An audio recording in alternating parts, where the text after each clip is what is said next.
As far as I'm concerned with Bob and Margaret, I would say the hijacking episode is one of my favorites because it has those sort of filmic influences. I know it wasn't as well received because of the political sensitivities as we speak. It is one more sort of darker type of episodes, but I'm willing to take that.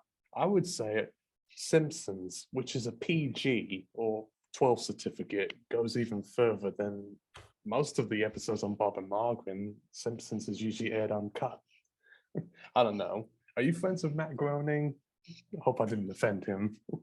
We've met Matt Groening.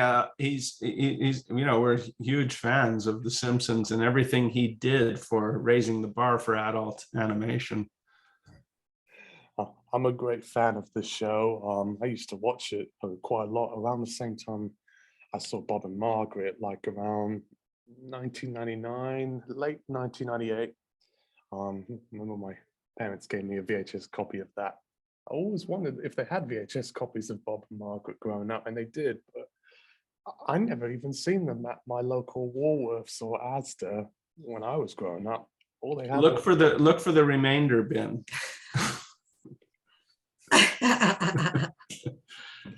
That's a show that's gold status for me. Let's no offense, let Rick and Morty or Steven Universe be in the remainder bins.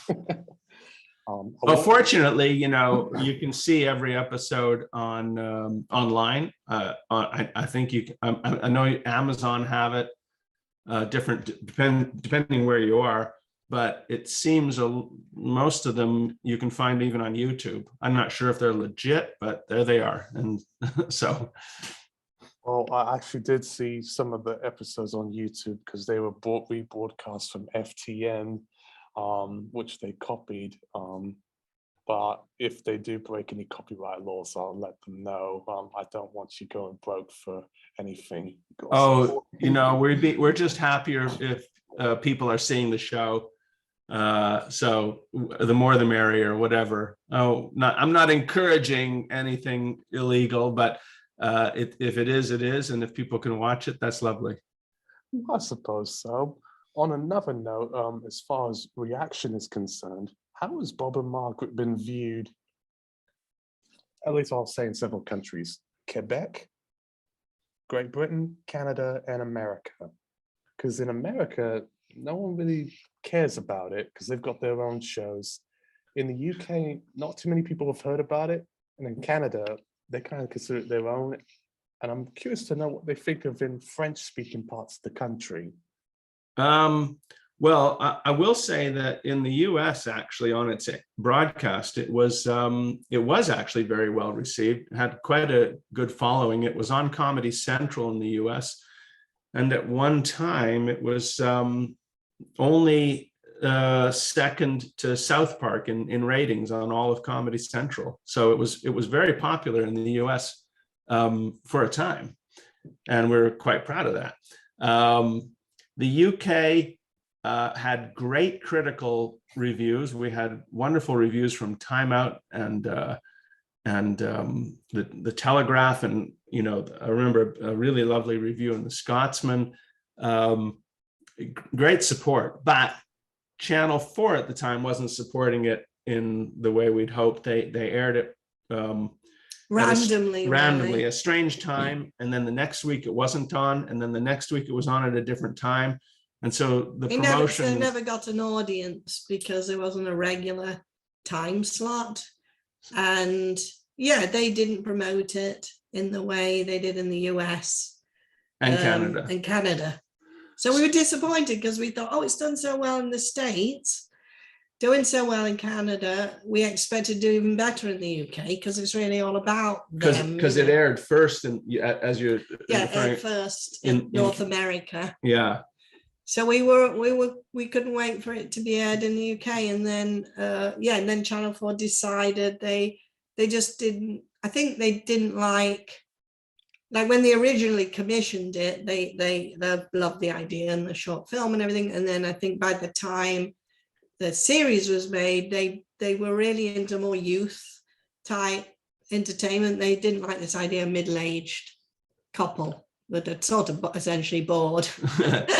They just didn't like that image. It didn't fit the channel's remit the way that, their yeah. image. So they sort of dropped their enthusiasm about it, which was disappointing. And in fact, they dropped out of it. That's why the next series was made in Canada, because we had to find an alternative to Channel 4. And yet they'd been the ones that had originally commissioned the short film and the series. So yeah, that was disappointing, because of course all that we lived in the UK when we wrote Bob's Birthday, and we, you know, most of the jokes and humor was aimed at British people. In fact, lots of our fans will be British people that write and say, oh, we found Bob's, you know, Bob and Margaret, and or they might even live in Canada and they're expats, and they go, when we first moved, and we love this series because it's so British. So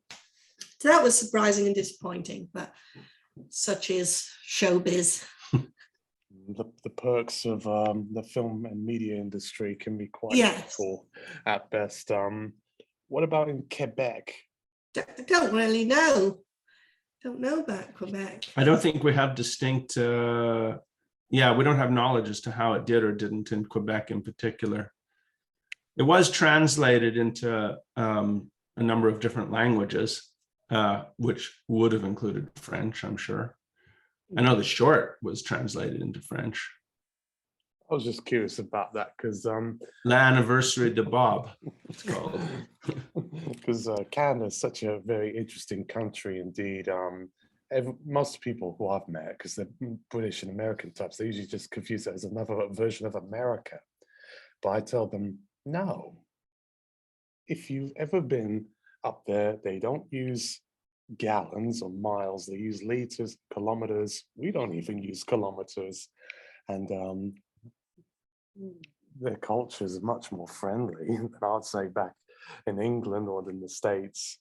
So that was the most intriguing thing about it. But I'm sorry to hear it didn't get much of a response in Great Britain as much as it could have.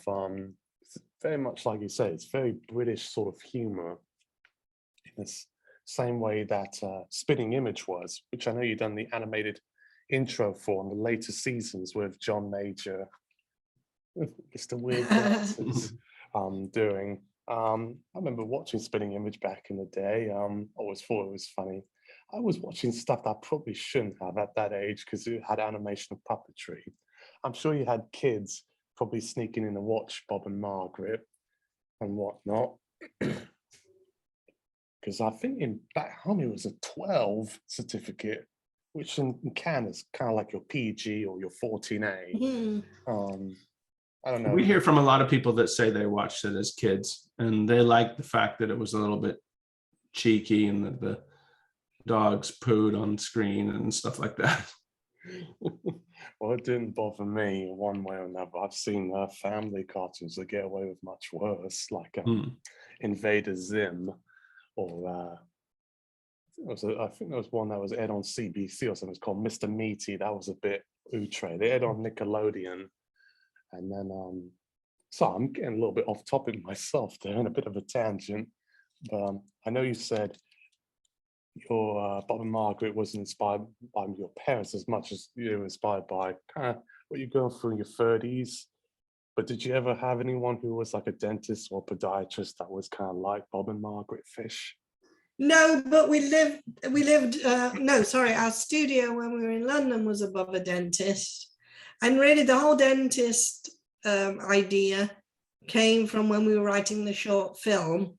We started with this birthday party celebration that would go wrong. And we're thinking, why would he go wrong? Because he's depressed because he's turning 40. So he's not like, oh, jolly, I want this party. And it's a surprise. So he hasn't got the opportunity to try and put a cheery face on. And we thought, why would he be down and questioning his life? So we were trying to find, we were reading and we found some article that said dentists have the highest rate of suicide and get very depressed. And we thought, maybe because if you're looking in people's mouths every day, and bending over. I know they have back issues and all of that. So we were kind of thinking, we were creating this character from asking these questions to ourselves. Why would he be down? What would he be doing? And then we thought dentistry is great because we're all really scared of the dentist. So that will be fun, doing all the equipment and the drilling, juxtaposing that against his mental state and this quite innocent, normal couple. So yeah, we just tried to find the most interesting occupation for him. And then for the series, we didn't know what Margaret did with the short film, but then we thought maybe she deals with the opposite end of the body. And, maybe that's how they met, because they're both slightly medical inclined, so she deals with the feet and he deals with the mouth, and why not? We needed to give her a job because she's not got a family or anything. Having them as sort of urban professionals definitely gives it an air of realism to it that you otherwise don't see in many animated works, let alone even some sitcoms even, which I think is the ultimate charm in there. As far as influences are concerned, what were your favorite films or TV shows growing up, and in some way did they influence Bob and Margaret or Ricky Sprocket or Animal Behavior? I think all the live action comedy British shows that we talked about, Day to Day and Alan Partridge, all of that era. We lived in London at the time. We loved all of that. So that definitely inspired us in terms of characters and type of humor that we wanted to do. And then, like I was saying earlier, a lot of short films that from the NFB that were basically adult animation were big influences. In particular, for me, the film Why Me, Special Delivery, and for certainly for both of us, in particular, The Big Snit was a big influence, because you look at The Big Snit and it's this film that's essentially one room couple arguing about playing Scrabble, something very mundane, and they're just arguing while something devastating is happening outside. And that was a big inspiration. So that kind of influenced us thinking, doing something about a couple talking about mundane stuff and making fun of it was a lot of fun. So, no question that Big Snit was an influence on what we thought would be good to work on. I actually have seen Big Snit myself many years ago, and I do see the power of Canadian animation, particularly to deal with things that other countries wouldn't necessarily deal with, maybe except for like France. I think that's the ultimate charm in it there. If I can just say, Canada does animation the best. I've even watched it since the likes of Angela's Anaconda, Flying Rhino, Junior High, Ed, Edd n Eddy, and even some of the more sort of outre stuff like Warring United and Tripping the Rift, which I also am a fan of. As far as what I'm concerned, because I know you're veterans of both countries, what would you say the scene for British and Canadian animation is like? I know it's a bit on the sort of strange end of things. I've heard people say Canadian animation is looking a little bit cheap these days. I hope that's not the case, because the NFB puts very quality material. It depends what they're talking about. They're talking about TV series or short independent films. I think in terms of short independent films with the National National Film Board, I think the quality is very high. They have the budget and they really support the filmmakers. In terms of TV series, it's hard to say. A lot of TV series are produced here for American companies. The talent base is huge. I feel like we've both benefited so greatly from being from two of the greatest animation nations there is, which is Britain and Canada. we're hugely influenced by the work in the UK as well. We were talking about Aardman before. Our friend Mark Baker, Peppa Pig, his short films. Did a series called The Big Nights, which was wonderful too. Lots of really great work in the UK that has influenced and inspired us.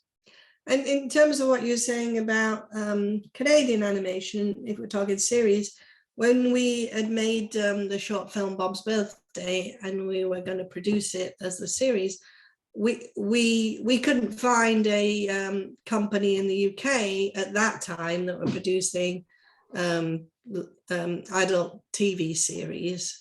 They're mostly doing preschool, children's, and so that's why we produced it out of Toronto. Went to a company there, and because they're very good at that here, definitely.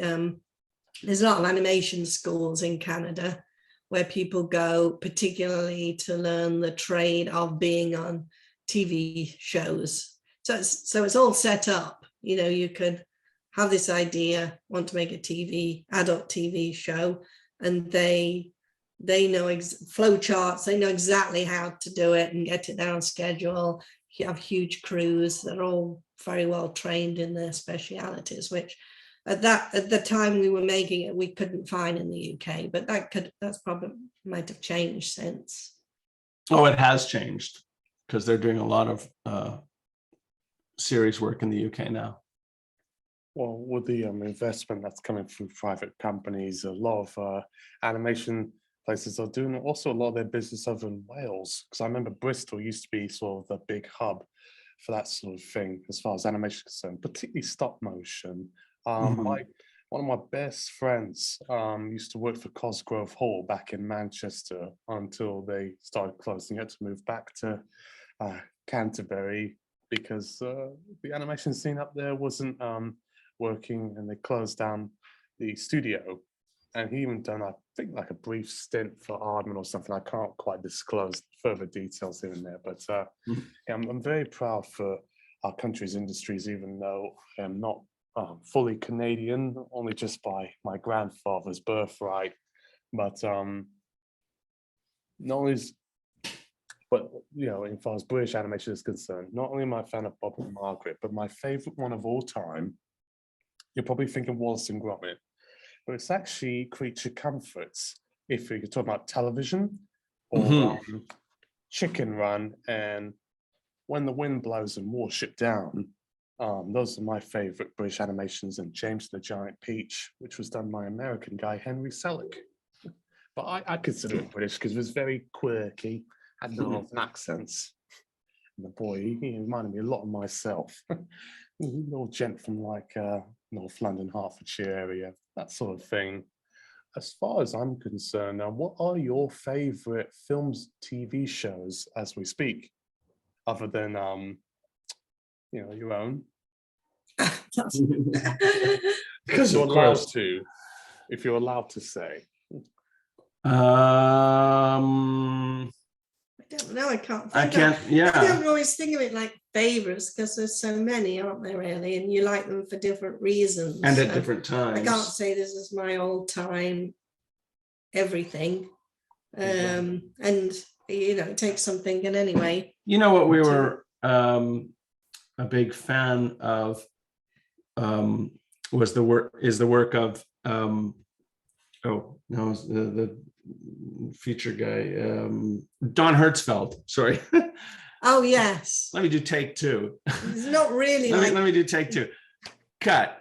Okay. So we're quite big fans of the work of Don Hertzfeldt, who has done some wonderful short films and feature films that are just so inspiring and brilliant in their simplicity and adult messaging. Really recommend seeing those. I'm not too familiar with Mr. Hertzfeld's name, but I'll certainly check them out and see what it's all about. What's his feature called that we were? It's a beautiful day. It's a beautiful day. I think so. I think so.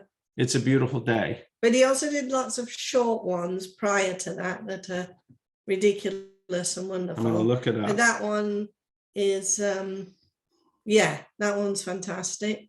Something like that, the title. Yeah, we always say I'm it's looking it one up. of our favorites, so we can't remember the exact name. Don Hertzfeld. Oh, well, there's Rejected, which is a short film. That was an Oscar-nominated short film, and it's That very was good. wonderful. Oh, It's Such a Beautiful Day. It's such a beautiful day. That's a feature film. After this interview is over, go watch it right away and tell me what you think, because it's pretty tremendous. I'll certainly do so. I think you can buy it online for like $4 or something. Hey, nothing wrong with that. They're more than happy to support independent animation as Yeah, much as I can. I've he's even got- American.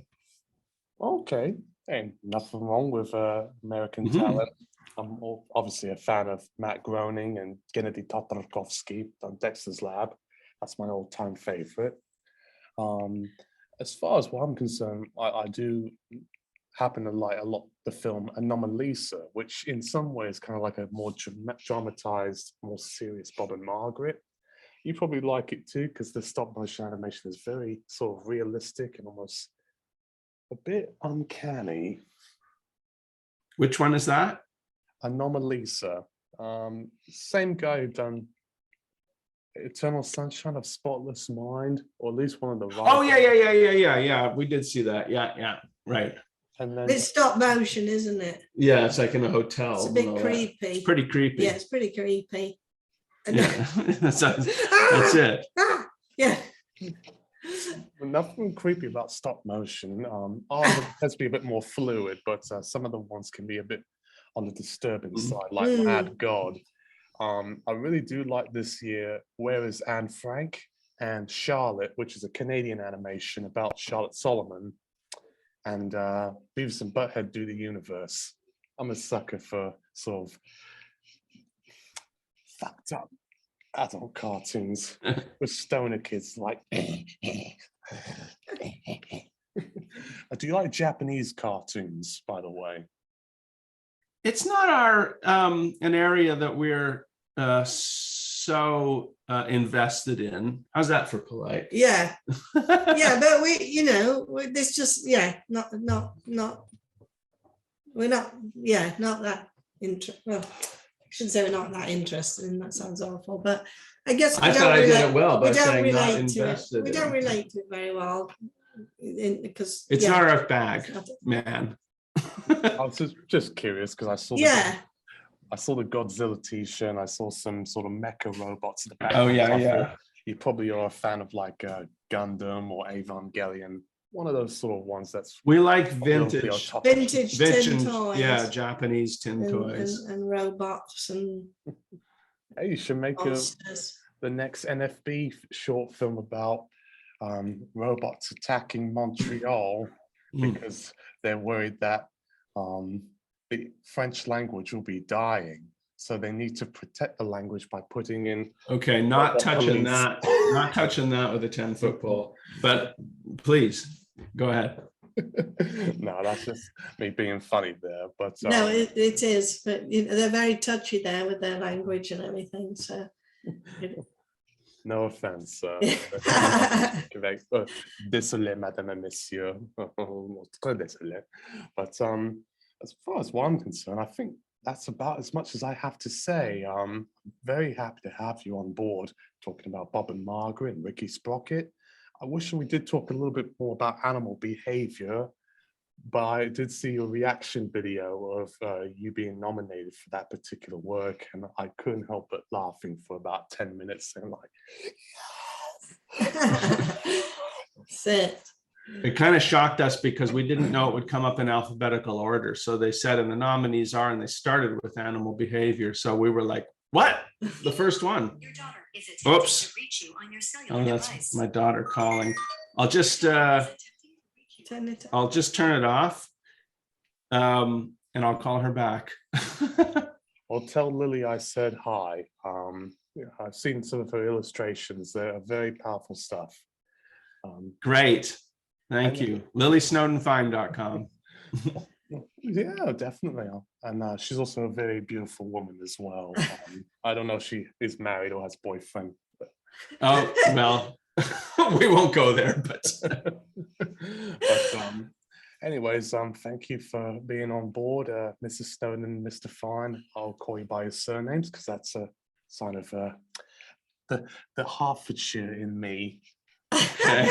Respect for your elders, that sort of thing. My parents are of similar age as you two, so I kind Oh of my God. Okay. almost Gen X, but not quite baby boomer. If yeah. But hope you have a happy Canadian day. And Well, lovely to Okay. meet you. Nice and chatting lovely with you. chatting with you. Nice meeting you too. And Hope we did a good job. I think you absolutely did. This is one of my greatest interviews I've ever had. Even more so than the one I had with the guy who done the music video for Paranoid Android. He done the animation for it. And then Pisha, he was an adult cartoonist from Belgium.